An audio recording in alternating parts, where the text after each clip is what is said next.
What is rest defense? Well, to put it simply, it's how you set up defensively when you're on the ball. How you set up so that when you lose the ball, you can react as efficiently as possible in either winning it back or transitioning into your defensive shape as quickly as possible. And it has become a massive part of the modern game. Managers set up their offensive tactics with this concept being as important as the attacking formations that they look to win games with. And there's so many things that make the concept of rest defense so effective. One of the most important fundamentals of rest defense is the 1+ rule. Basically, it means that when the opposition break, you want to have enough players back to equal their numbers, with 1 player extra to leave yourself more protected against an opposition counter-attack. You often see teams now splitting their teams into 2 separate parts, as they have a defensive 5 and an attacking 5. What we're going to do is focus on the more defensive 5, as they are the most important fragment of a successful rest defense. You see any one of 3 shapes with this back 5: a 2-3, a 3-2, or in some instances, a 4-1. Now, there are teams that set up with less than 5 in the defensive half of the team. If we just use the most recent European Championships as a reference point, we saw Julian Nagelsmann set Germany up with a 3-1, with Toni Kroos dropping into a left-sided centre-back position with Robert Andrich as the sole midfielder. This is a risky system to play for a couple of reasons.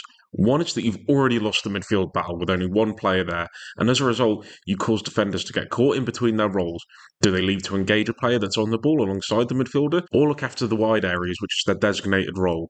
It's footballing suicide against top-level attacking teams. Something I'll touch on soon is about how important the profiles of players you have in the positions are, but for now, I'm going to give you 2 examples from the same team with the same manager to illustrate what I thought was the perfect example of an effective rest defence, and also a really poor one. These 2 examples are Manchester City in 22-23 as the positive and Manchester City 23-24 as the negative.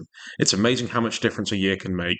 First, we'll start off with the treble winners of 22-23. City's main shape that season was a 3-2-4-1. Ruben Dias as the central centre-back, Nathan Ake wide left, with either Manuel Akanji or Kyle Walker as the wide right, with Rodri as the holding midfielder that had the company of John Stones, who pushed up from centre-back to take the role of a faux holding midfielder. We know what these 5 offer in attack.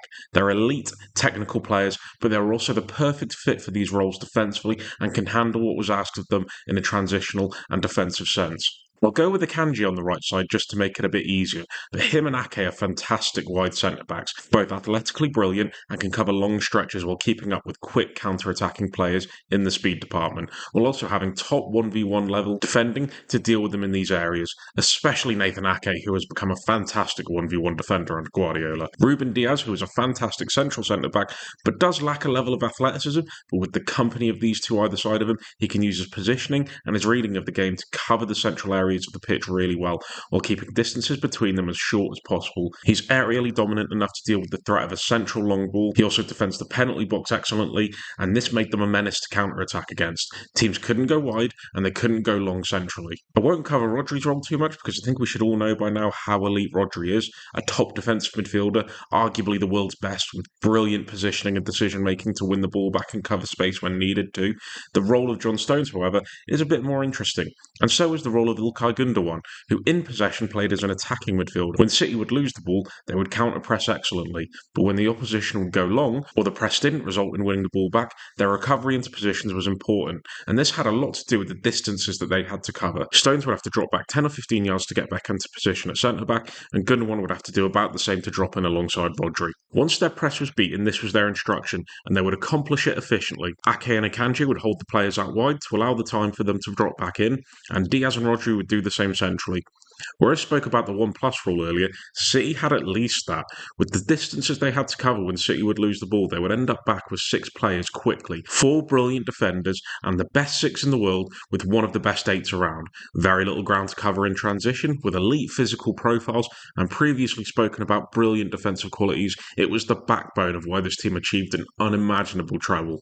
That team was as well balanced as you could find, top in every area. The changes Guardiola made tactically over the next year, however, turned them from that to a team that became vulnerable because of how their rest defence was set up.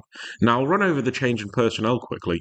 Walker was playing more consistently at right back, Ruben Dias at centre back, and a real lack of consistency with his centre back partner, as Nathan Ake, Manuel Akanji, and John Stones all had their fair share of game time with him. I'll go with Nathan Ake at left centre back just for the simplicity of it, with new signing Josko Gvardiol at left back. Rodri, as he normally is, at holding midfield, but with Ilkay Gundogan leaving for Barcelona in the summer, there was again a real lack of consistency with who he was partnered with.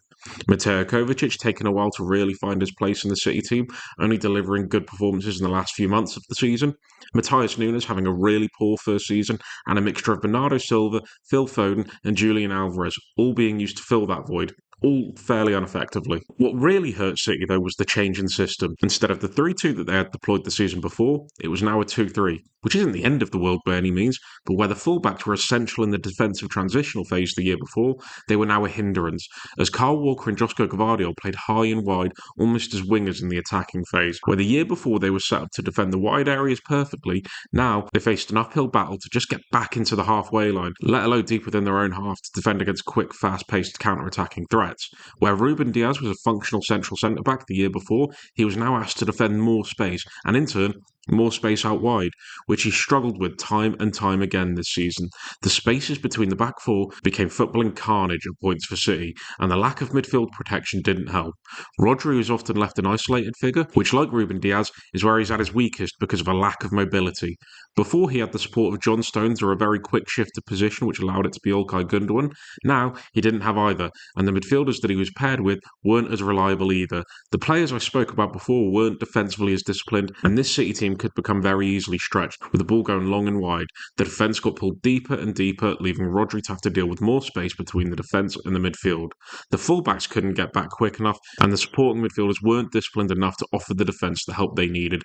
They went from having a +1 to a -1, breaking one of the aforementioned fundamentals of rest defence. And this is where I was speaking about before, with the profile of players being so important, because the 2-3 isn't necessarily a bad thing. We've seen it used very successfully a few years ago when Jurgen Klopp was successful with Liverpool. Two centre-backs, Andrew Robertson and Trent Alexander-Arnold, playing the role as attacking full-backs that would create within the final third, leaving that defensive line exposed, but where City had struggled with the midfielders that could cover space, Liverpool did not. They had top-level athletic machines in Jordan Henderson and Jorginho Wijnaldum that could cover space, were defensively responsible, had energy levels like you wouldn't believe, and so as a result, whatever space would be exposed by Andrew Robertson and Trent Alexander-Arnold moving up the pitch, they had covered. So they were balanced. They set up well. Their rest defence was perfect. City's, on the other hand, was the complete contrast. They were exposed and they couldn't cope with it. That's not to say City didn't have a successful season. A record-breaking fourth league title in a row is a fantastic achievement. But thinking of how complete this team was the season before to some of the performances they ended up producing less than a year later, and you can look at a lot of games to underline this. 4-4 against Chelsea, 3-3 against Tottenham, the FA Cup final loss to Manchester United. They all encountered the same issue from transitional-based threats that were able to exploit exposed space before City could deal with it. The importance of rest defence cannot be highlighted any easier than with these two teams. There's many more examples that I could have used, but I wanted to illustrate the opposite ends of the spectrum so that you could kind of get where I was coming from. And I hope you found this somewhat interesting, and hell, maybe even you learnt a thing or two. Cheers for watching. Like it if you liked the video, dislike it if you disliked the video. Feel free to comment down below and tell me what you thought. Subscribe if you want to see more.